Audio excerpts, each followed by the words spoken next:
பஞ்சப்பூர் கொண்டு வந்தது காரணமே வந்து உங்க இன்டைரக்டா சம்பந்தப்பட்ட 300 ஏக்கர் நிலத்தோடைய ரேட்டை ஏற்றிருக்கணும், நிறைய பண்ணிருக்கேன்னு ஒரு குற்றச்சாட்டு. அப்படி 300 ஏக்கர் இருந்ததுன்னா ஒன்று அரசே எடுத்துக்கலாம், பொதுமக்களும் எடுத்துக்கலாம்.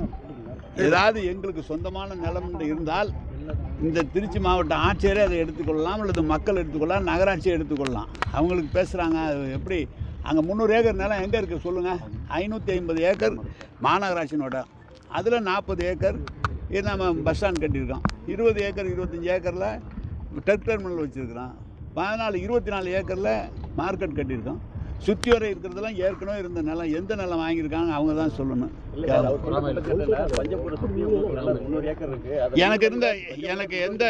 எனக்கு எந்த நிலம் இருந்தாலும் அது அரசுக்கு சொந்தமாக எடுத்துக்கொள்ளலாம். எனக்கு ஒன்றும் ஆட்சேபனை இல்லை. எந்த இடத்துல வேணாலும் கையெழுத்து போட்டு கொடுக்குறேன். எனக்கோ யாருக்கு எங்கே சம்மந்தப்பட்டவர் யார் இருந்தாலும் எடுத்துக்கலாம், அதில் ஒன்றும் மாற்றம் இல்லை. பழனிசாமியே வேணாலும் எடுத்துக்கிட்டு போட்டோம், அதில் என்ன நாங்கள்